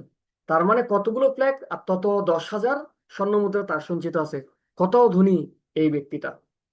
তখন গুরু নানক তার কাছে গেলেন, গিয়ে বলছেন, আচ্ছা আমি আপনাকে একটা জিনিস গচ্ছিত রাখতে দিচ্ছি, আমি পরে কোনো এক সময় এসে আপনার থেকে নিয়ে যাব। এই বলে একটা সুই, কাপড় সেলানোর সুই ওনার হাতে দিলেন। বলতে ঠিক আছে আপনি থাকুন, কোনো এক সময় আপনার থেকে আমি এটা নিয়ে যাব, আপনার কাছে আমি আমানত হিসেবে রাখলাম। তো কিছু দূর যাওয়ার পর ওই ব্যক্তিটা, ধনী ব্যক্তিটা জিজ্ঞেস করলো, আরে মশাই আপনি যে চলে যাচ্ছেন, আপনি তো আমাকে জানান না, আপনি কখন আসবেন? বলতে আমি চলে আসবো, আপনি চিন্তা করিয়েন না। বলছে না না, আপনি অন্ততপক্ষে একটা ডেট বলুন কখন আসবেন। বলছে দেখুন আমি চেষ্টা করবো এই জন্মে আসার জন্য, আর বাই চান্স যদি আমি আসতে না পারি পরের জন্মে এটা আপনি আমাকে দিয়ে দিয়েন। লোকটা একটু অবাক হয়ে গেল, আরে বাবা, পরের জন্মে আমি এই সুইটা আপনার জন্য নিব কিভাবে? আপনি যদি চলে যান আমি আপনাকে চিনবো কিভাবে? আর আমি যদি চলে যাই আপনাকে পরের জন্মে আমি সুইটা দিব কিভাবে? বলছে কেন, আপনি ছোট একটা সুই তো, কোথাও কোথাও একটু ঢুকিয়ে নিয়ে চলে যাবেন আর কি। বলছে আপনি কি ঠিক আছেন? আমি এই সুইটা নিব কিভাবে? বলছে আরে বাবা, এটা তো খুব ছোট একটা জিনিস, এটা খুব একটা ভারী নাকি, এটা আপনি যে কোনো ভাবে নিয়ে যেতে পারবেন। বলছে আপনি বুঝছেন না, আমি এটা যতই ছোট হোক না কেন একটা ধূলিকণাও নিয়ে যেতে পারবো না। তখন গুরু নানক বলল, আচ্ছা তাই নাকি, আপনি একটা ধূলিকণাও নিয়ে যেতে পারবেন না? বলছে না। তাহলে কি নিয়ে যেতে পারবেন? তখন ইনি চিন্তা করলেন এবং প্রশ্ন করলো, আপনি যদি কিছুই নিয়ে যেতে না পারেন, একটা ধূলিকণাও নিতে না পারেন, এই সম্পদগুলো আপনি কেন অর্জন করেছেন? কিছুই তো আপনার সাথে যাবে না। তাহলে যে জিনিসগুলো আপনার সাথে যাইতো সেগুলো অর্জনের জন্য কেন আপনি চেষ্টা করেন নাই? হঠাৎ করে তার সম্বিত ফিরে গেল, আসলেই তো আমি যে জিনিস নিতে পারবো না সেই জিনিসের পিছনে, সংগ্রহের পিছনে আমি পুরো জীবনটা নষ্ট করে ফেলেছি, অথচ যা আমার সাথে যাবে সেটার জন্য কোনো চেষ্টাই করি নাই। তো আমাদের অবস্থা হচ্ছে সেটাই। তো আমাদেরকে এখনই বোঝার চেষ্টা করতে হবে যে প্রকৃতপক্ষে আমাদের অর্জন কি, আমাদের কি করতে হবে, কি করণীয় কি করণীয় নয়।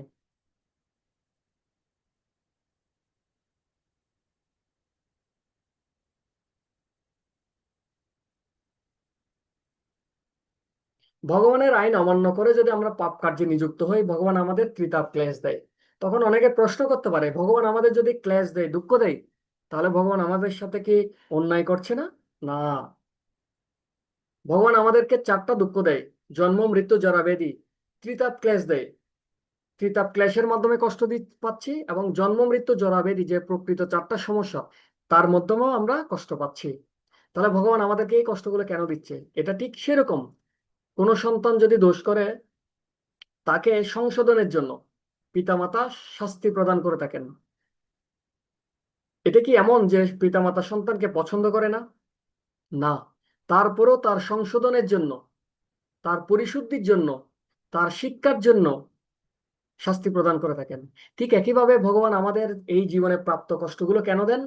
আমরা যাতে বুঝতে পারি এই জগৎটা আমার নয়, এই জগৎটা হচ্ছে দুঃখালয়ম, দুঃখের আলয়, এই জগৎটা হচ্ছে অশাশ্বতম, অনিত্য।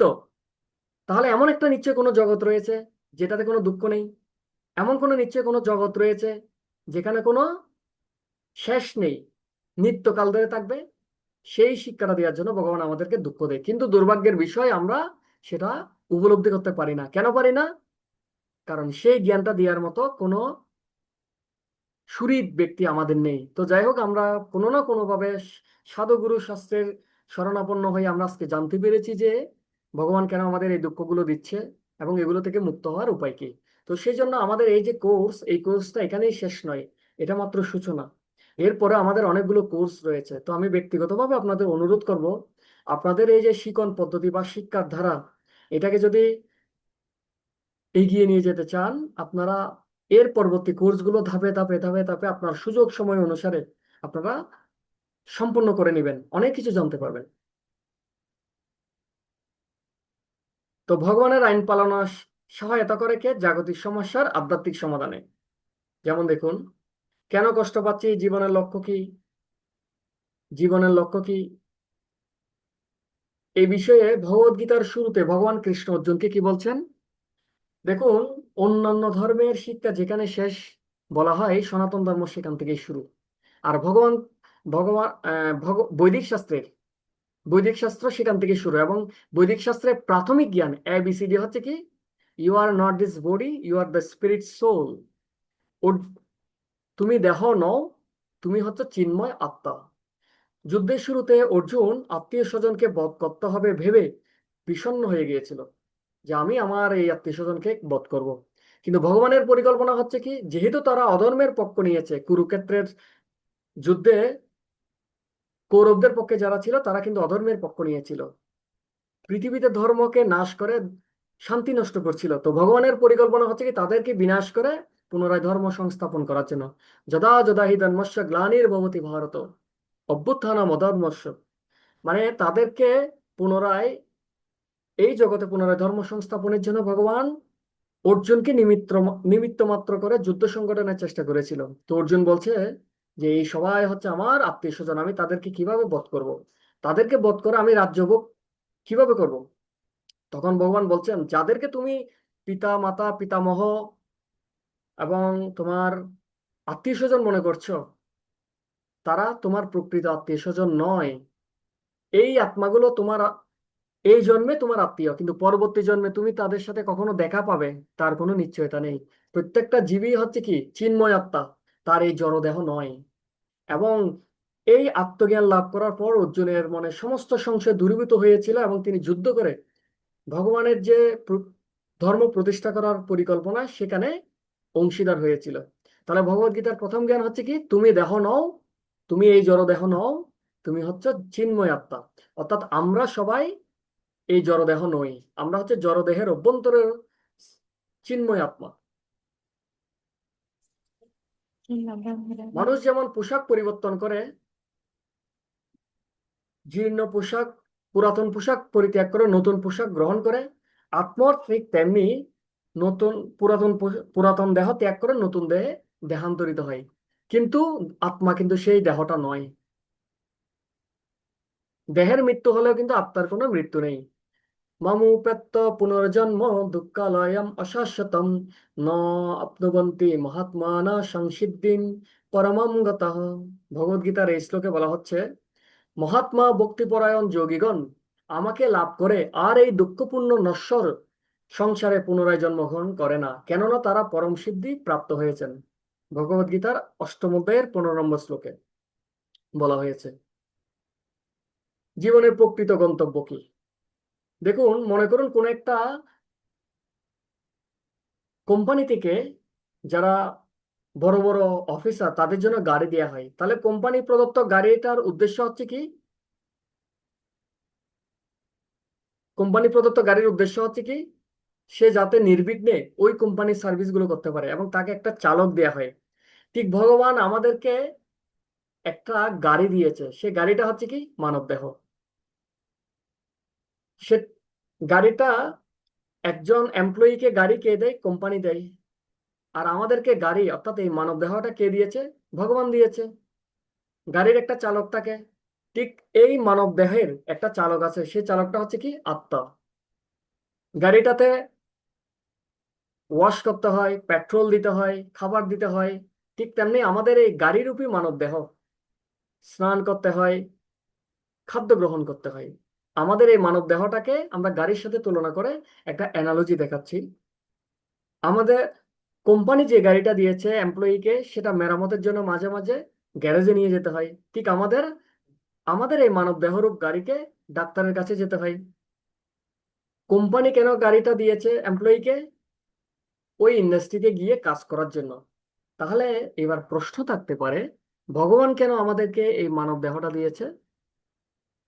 এই দেহটা ব্যবহার করে আমরা যাতে আমাদের নিজ প্রকৃত আলয় ভগবত ধাম বৈকুণ্ঠে ফিরে যেতে পারি, সেটাই হচ্ছে উদ্দেশ্য। ভগবান সেই জন্যই আমাদেরকে এই দেহটা দিয়েছে। কিন্তু আমরা কি সেই কাজে ব্যবহার করতে পারছি? আর আমরা যদি এই গাড়িটা, কোম্পানি যে প্রদত্ত গাড়িটা, যদি এমপ্লয়ি কোথায় তার ইন্ডাস্ট্রিতে যাওয়ার কাজে ব্যবহার না করে, তাহলে কি হবে? কিছুদিন পর ওই কোম্পানির এমডি, ওই কোম্পানির মালিক গাড়িটা নিয়ে নেবে, যে তুমি এই গাড়িটাতে চড়ার যোগ্য নই। কেন? কারণ তুমি এটা নিয়ে আমার কোম্পানিতে আসতেছো না। ঠিক একইভাবে যদি ভগবানের এই মানব দেহরূপ গাড়িটা ব্যবহার করে আমরা ভগবত ধামে যাওয়ার প্রচেষ্টা না করে থাকি, প্রকৃতির নিয়মে একসময় ভগবান আমাদের সেই গাড়িটা ছিনিয়ে নেবে, অর্থাৎ দেহটা ছিনিয়ে নেবে মৃত্যুর মাধ্যমে। একটা ব্যাট দিয়ে কোন একটা গাড়ির গ্লাস ভেঙে দেওয়া যায়। ঠিক একইভাবে চাইলে আমরা আমাদের এই গাড়িটাকে আত্মহত্যা রূপ, আত্মহত্যার মাধ্যমে বিনষ্ট করে দিয়ে দিতে পারি।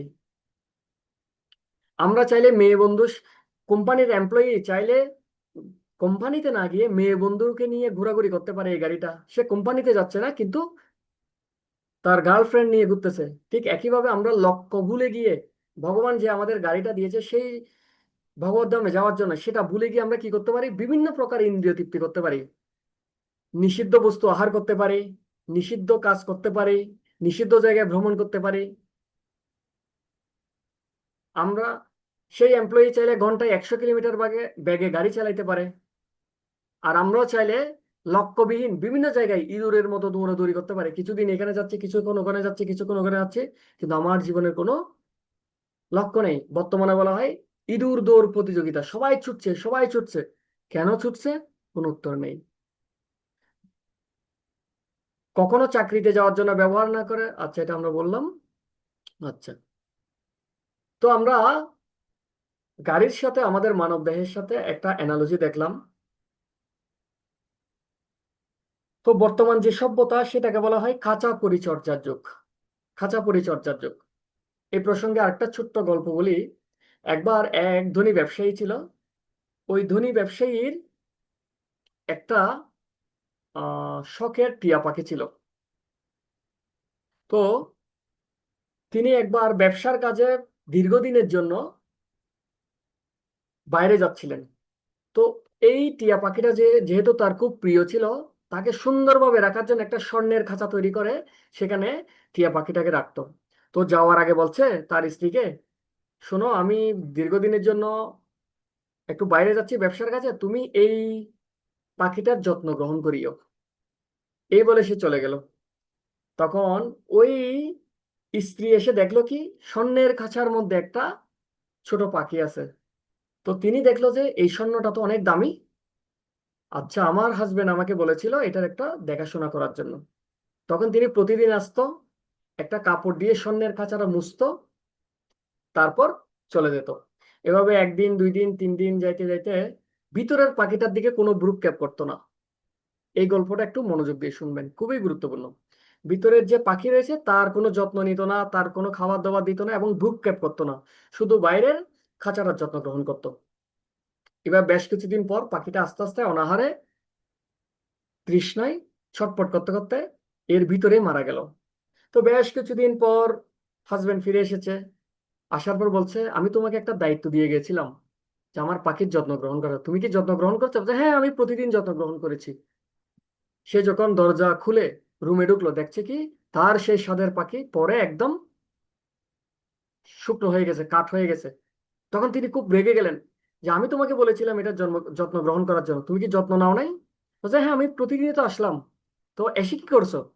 বলছে, আপনার সেই মূল্যবান যে স্বর্ণের খাঁচাটা রয়েছে না, প্রতিদিন আমি মুছে দিতাম, খুব যত্ন করতাম।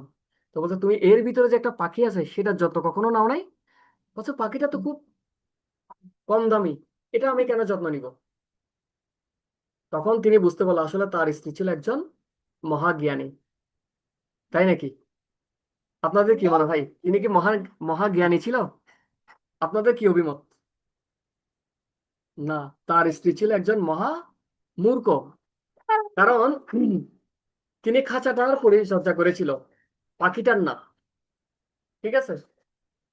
তো আচ্ছা, এই ঘটনাটা যদি আমার সাথে ঘটে তাহলে আপনি কি মনে করবেন, আমি কি মহামূর্খ নাকি মহাজ্ঞানী?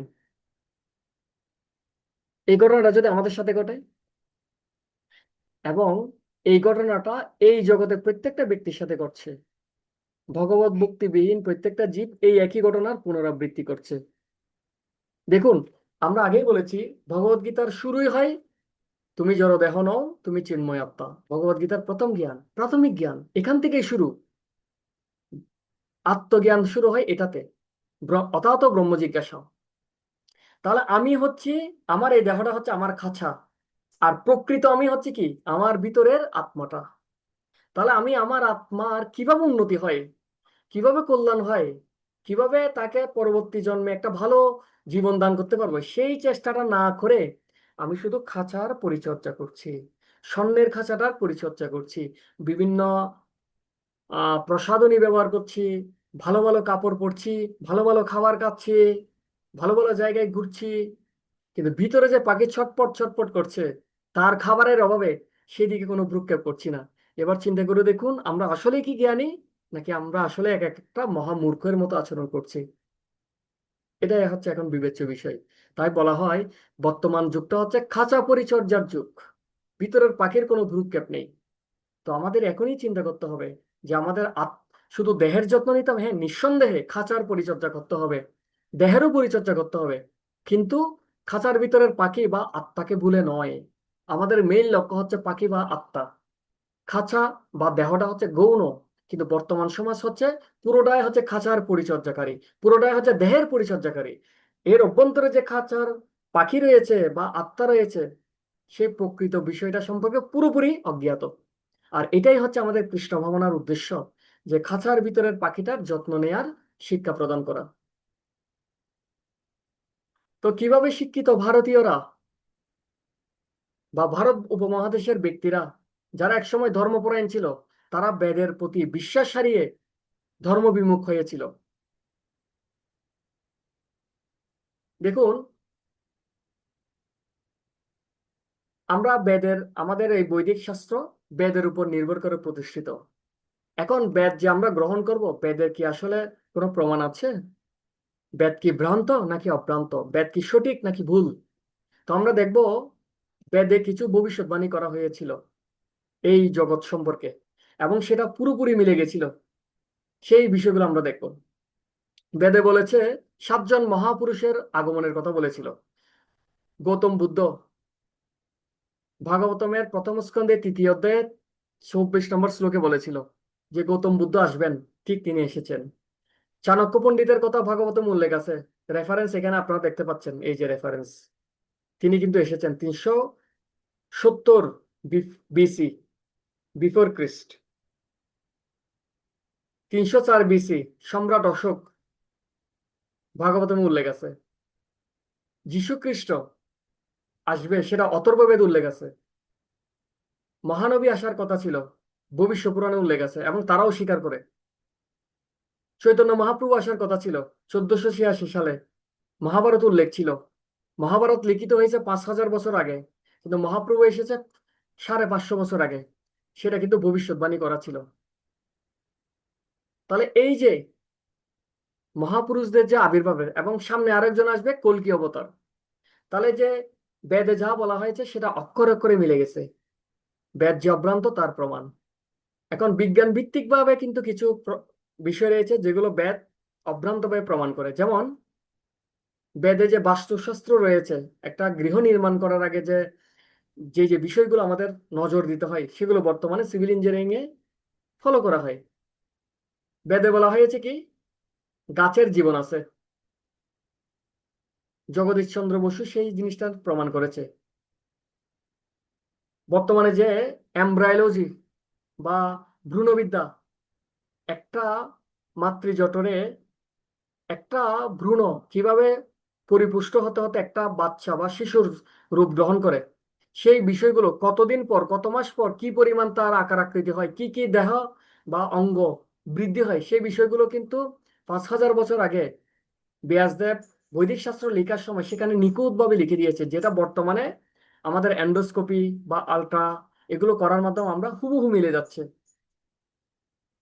এবং গরুর গো গাভীর যে মল, গরু গাভীর যে মল বিভিন্ন প্রকার আমাদের মাঙ্গলিক কাজে ব্যবহার করা হয়। গ্রামে কি করা হয়, গরুর গোবর দিয়ে উঠোন লিপানো হয়। তো আমরা জানতাম না এটা কেন হয়। শাস্ত্রে লেখা আছে গোময় হচ্ছে পবিত্র। তো 1940 সালে বিজ্ঞানীরা আবিষ্কার করেছে গাভীর গোবরে বা গরুর গোবরে সমস্ত অ্যান্টিবায়োটিক উপাদান রয়েছে। অর্থাৎ গরুর গোবর দিয়ে যদি ঘর লেপা হয়, উঠোন লেপা হয়, কোনো ধরনের রোগ ব্যাধি, ভাইরাস, ব্যাকটেরিয়া ছড়াতে পারে না। এরকম অনেক প্রমাণ রয়েছে, যেমন আয়ুর্বেদ, কোয়ান্টাম মেডিটেশন, হ্যাঁ, তারপর হচ্ছে কসমোলজি, জড়জগতের বর্ণনা, বাস্তুশাস্ত্র যেটা আমরা একটু আগে বললাম, সমস্ত, এবং এই জড় ব্রহ্মাণ্ডের সৃষ্টি, এবং সবচেয়ে পুরাতন যে ভাষা সংস্কৃত, সবকিছু প্রমাণ করে যে বৈদিক সাহিত্য হচ্ছে অনেক সম্ভ্রান্ত, অনেক সমৃদ্ধ এবং অপরাজেয়, অভ্রান্ত একটা সাহিত্য বা শাস্ত্র।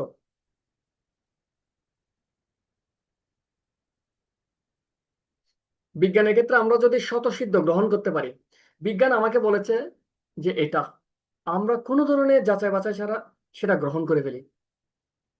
আমরা ডাক্তারের ওষুধের দোকানে গিয়ে বলি যে আমাকে ওষুধ দিন, তিনি দিয়ে দিচ্ছে, আমি জানি না এটা এর ভিতরে কি কি আছে, কি কি সাইড ইফেক্ট হতে পারে, ডাক্তার দিয়েছে, বিজ্ঞানীরা তৈরি করেছে, চোখ বন্ধ করে খেয়ে ফেলি, এতই বিশ্বাস। তাহলে সবকিছু যদি আমরা স্বতঃসিদ্ধ বলে গ্রহণ করে ফেলি, শুধুমাত্র ভগবান সম্পর্কিত কোনো বিষয় যখন আসে তখন সেটা আমরা গ্রহণ করব না কেন? তখন কেন আমরা বলবো ভগবান নামে কেউ নেই, থাকলে দেখি না কেন, আমি কেন বিশ্বাস করব? এই প্রশ্নগুলো কেন আমরা শুধু বৈদিক শাস্ত্রের ক্ষেত্রে আমরা প্রয়োগ করব, বাকি সব বিষয়ের ক্ষেত্রে তো আমরা চোখ বন্ধ করে অন্ধবিশ্বাসের মতো বিশ্বাস করে ফেলি। বিজ্ঞানে অনেক আবিষ্কার রয়েছে যার কোনো প্রমাণ আমরা দেখতে পাই না, যেমন ইলেকট্রন। এই যে ইলেকট্রিসিটি কি, electricity is nothing but the flow of electron. অর্থাৎ ইলেকট্রিসিটি হচ্ছে ইলেকট্রনের প্রবাহ ছাড়া আর কিছুই নয়, বিজ্ঞান বলছে, বৈজ্ঞানিকরা বলছে। কিন্তু এই পর্যন্ত কোনো বিজ্ঞান, কোনো বৈজ্ঞানিক ইলেকট্রনকে দেখে নাই। ইভেন ইলেকট্রোস্কোপিক মাইক্রোস্কোপ দিয়েও ইলেকট্রনকে দেখে না। তাহলে কিভাবে বলে? বলা হচ্ছে যে কোনো সিটিআর স্ক্রিন রাখলে সেই দিক দিয়ে ইলেকট্রন যাওয়ার সময় তার মধ্যে এক ধরনের প্রতিক্রিয়া দেখা যায়, প্রতিপ্রবাহ সৃষ্টি করে, সেটা দেখে বুঝতে পারি যে এটা ইলেকট্রন যাচ্ছে। সো বিজ্ঞান আমাদের সবকিছু কিন্তু সিইং ইজ বিলিভিং, দেখলেই বিশ্বাস করবো সেই অনুসারে দিতে পারে না। আমরা অনেক কিছু বিশ্বাস করি। করোনা ভাইরাস আমরা কেউ কি দেখেছি? কিন্তু বিজ্ঞান বলেছে, আমরা স্বীকার করে নিয়েছি। এরকম ভুরি ভুরি প্রমাণ রয়েছে, যা আমরা পরবর্তী কোর্সগুলোতে আমরা আলোচনা করব। অর্থাৎ বিশ্বাস শুধু শাস্ত্রের প্রতি নয়, ভগবানের প্রতি নয়, বিজ্ঞানের উপরও বিশ্বাস দরকার হয়। বিশ্বাস ছাড়া এই পৃথিবীতে কোনো কিছুই পাওয়া যায় না।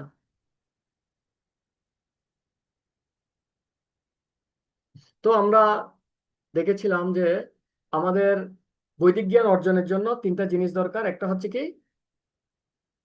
অনুমোদিত প্রতিষ্ঠান,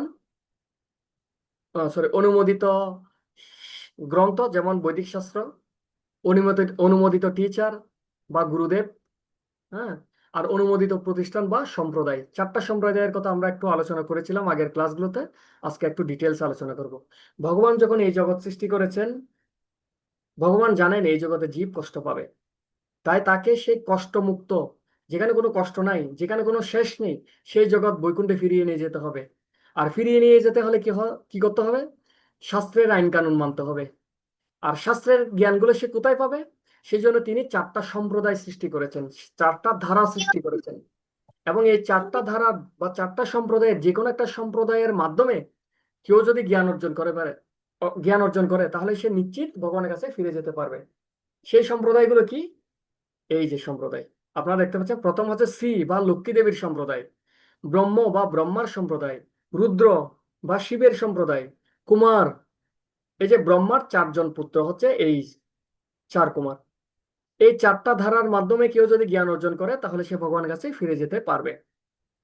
প্রত্যেকটা ধারার এক একজন আচার্য রয়েছেন, যেমন শ্রী সম্প্রদায়ের রামানুচার্য, ব্রহ্ম সম্প্রদায়ের মধ্যাচার্য, এবং শিব সম্প্রদায়ের হচ্ছে বিষ্ণু স্বামী, এবং কুমার সম্প্রদায়ের মধ্যে রয়েছে নিম্বাক আচার্য। তো আমরা বর্তমানে যে ধারার মাধ্যমে জ্ঞানটা অর্জন করছি বা চেষ্টা করছি সেটা হচ্ছে ব্রহ্ম মধ্যাচার্যের সম্প্রদায়। ইসকন বর্তমানে এই সম্প্রদায়টা ফলো করছে। তার মানে কি আমরা শুধুমাত্র ইসকনের মাধ্যমে ভগবত ধামে যেতে পারবো? না, আমরা বাকি 3টার যে কোনো একটা সম্প্রদায় ফলো করলেই আমরা ভগবত ধাম যেতে পারবো। কিন্তু এখানে একটা বিষয় রয়েছে, শুধুমাত্র ভারতবর্ষেই এই বাকি সম্প্রদায়গুলো রয়েছে, বাংলাদেশে নেই বললেই চলে। আর এই ব্রহ্ম মধ্য গৌড়ীয় সম্প্রদায় যেটা, সেটা ইসকনের সুবাদে আমরা শুধুমাত্র ভারতে নয়, শুধুমাত্র ভারতের পার্শ্ববর্তী দেশ বাংলাদেশে নয়, সারা বিশ্বে একটা প্রচার এবং প্রসার রয়েছে, যার আশ্রয় গ্রহণ করার মাধ্যমে, যার যে পদ্ধতিতে শিক্ষা গ্রহণ করার মাধ্যমে আমরা ভগবত ধামে ফিরে যাওয়ার একটা পরম সৌভাগ্য লাভ করতে পারি। কিন্তু এর বাইরেও কিন্তু উপায় অবশ্যই আছে। ISKCON is not the only way, there is other ways also. ইসকনের বাইরেও কিন্তু এই সম্প্রদায়গুলোর মাধ্যমে আমরা ফিরে যেতে পারবো। কিন্তু সমস্যাটা হচ্ছে কোথায়? অন্যান্য সম্প্রদায়গুলো ততটা প্রচারমুখী না হওয়ার কারণে লিমিটেড পরিমাণ সুবিধাটা রয়েছে। বাট আমরা চাইলে এই সম্প্রদায়ের মাধ্যমে জ্ঞান অর্জন করে ভগবানের কাছে ফিরে যাওয়ার প্রচেষ্টা করতে পারি। এবং এই ব্রহ্মমত গৌড়ীয় সম্প্রদায়ের মধ্যে শিল প্রভুপাদ তিনি কি করেছেন, অনেক শাস্ত্র আমাদের মতো করে পার্পট করে লিখেছেন। সবচেয়ে গুরুত্বপূর্ণ হচ্ছে ভগবদ গীতা যথাযথ, যার মাধ্যমে সমস্ত জ্ঞানের নির্দেশগুলো আমরা পেতে পারি। এবং এটা পৃথিবীর শতাধিক ভাষায় কি রয়েছে, শতাধিক দেশে এই ভগবদ গীতাটা প্রচার হয়, এবং বিভিন্ন ভাষায় এটাকে অনুবাদ করা হয়েছে।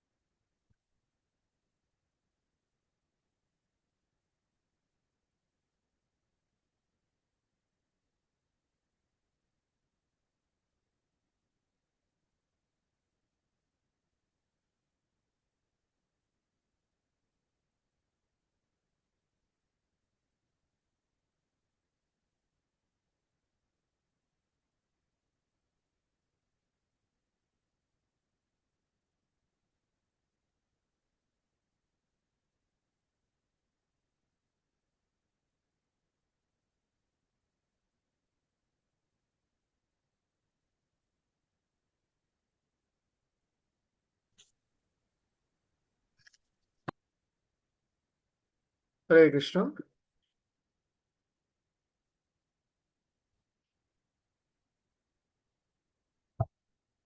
দুঃখিত, আমি একটু সময় নিয়েছি।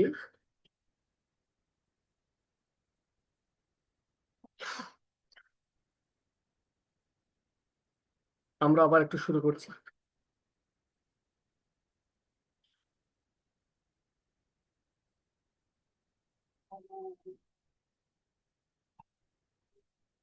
একজন চালক যেভাবে গাড়ি চালায়,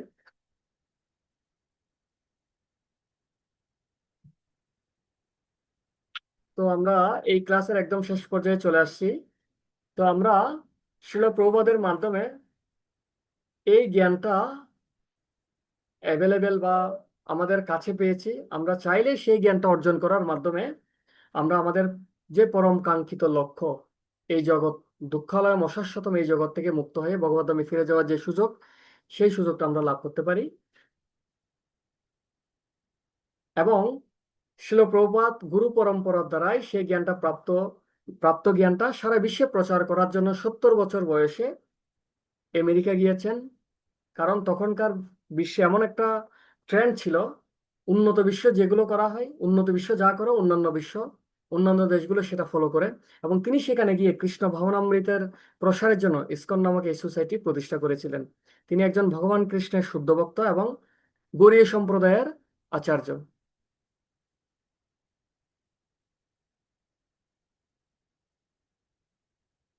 তো আমরা এই সেশনের শেষে চলে আসছি। আমরা পরবর্তী দিন আমাদের 4 নম্বর সেশনে সায়েন্স অফ সোল, এই সেশনে আমরা আত্মার যে বিজ্ঞান, আত্মা কোথা থেকে এসেছে, আত্মার সাইজ কেমন, আত্মার অস্তিত্ব আছে কিনা, যদি থাকে তার বৈজ্ঞানিক প্রমাণ কি, জন্ম মৃত্যুর যে উপলব্ধি সেটা থেকে আমরা কিভাবে উত্তীর্ণ হতে পারি, আমি কে, ভগবানকে, ভগবানের সাথে আমার সম্পর্ক কি, এবং মানব দেহের বিশেষ মূল্য কি, সেই বিষয়গুলো নিয়ে আমরা আলোচনা করব আমাদের পরবর্তী সেশনে। তো সবাইকে অসংখ্য ধন্যবাদ। আমি আরেকটু রিপিট করছি যে আমাদের আজকের আলোচনার বিষয়গুলোর মধ্যে আমরা কি কি পেয়েছিলাম। আমরা প্রথমে পেয়েছিলাম যে আহার, নিদ্রা, ভয়, মৈথুন, এই 4টা জিনিস আমরাও করি, পশুরাও করে।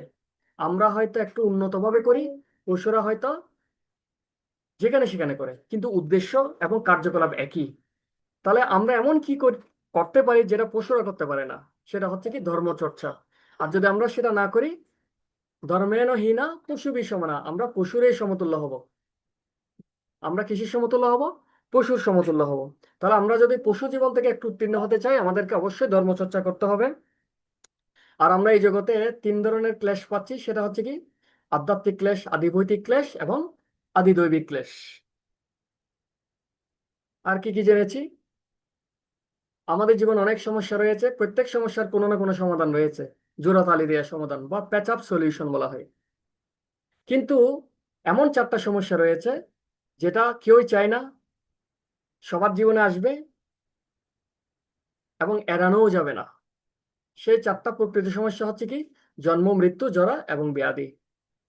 এবং ভগবদ্গীতায় বলা হচ্ছে যিনি এই 4টা সমস্যাকে প্রকৃত সমস্যা রূপ জেনে সেগুলো থেকে উত্তীর্ণ হওয়ার চেষ্টা করে, তিনিই হচ্ছেন প্রকৃত জ্ঞানী। এবং আমরা 4টা সম্প্রদায় সম্পর্কে জেনেছি, শ্রী, ব্রহ্মা, রুদ্র এবং কুমার সম্প্রদায়। তো যে কোনো একটা সম্প্রদায় ফলো করে কিন্তু ভগবদ্ধামে যাওয়া সম্ভব। কিন্তু অপ্রতুল হওয়ার কারণে আমরা ব্রহ্ম মধ্য গৌড়ীয় সম্প্রদায়ের আশ্রয় গ্রহণ করেছি, যার মাধ্যমে আমরা এই ভগবত ভক্তির অনুশীলন করার চেষ্টা করছি। বেদ যে অভ্রান্ত সেই সম্পর্কে আমরা জেনেছি, যে বেদের 7জন মহাপুরুষের আগমনের কথা, সেটা হুবহু মিলে গেছে। এবং বেদে যে বিভিন্ন অভ্রান্ত সত্য তুলে ধরা হয়েছিল সেগুলো মিলে গেছে। তো এগুলোই ছিল আজকে আমাদের আলোচ্য বিষয়। এরপর যদি আপনাদের কোনো প্রশ্ন থাকে আপনারা আমাকে জিজ্ঞেস করতে পারেন। হরে কৃষ্ণ। বা আপনাদের যদি কোনো মতামত বা অভিমত থাকে, বা কোনো যদি আহ কোনো বিষয় যদি আপনার মনোপুত না হয়, যে এটা আমার মনোপুত হয়নি, সেটা আপনারা আমাকে বলতে পারবেন।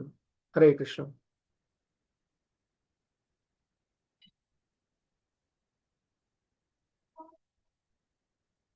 কারো কি কিছু বলার রয়েছে? দাদা নমস্কার। নমস্কার। দাদা আমাদের এই এই 4টা সেশন ছাড়া কি আমরা এরপর আর কোনো সেশনে বা অন্য কোনো কোর্সে ঢুকতে পারবো?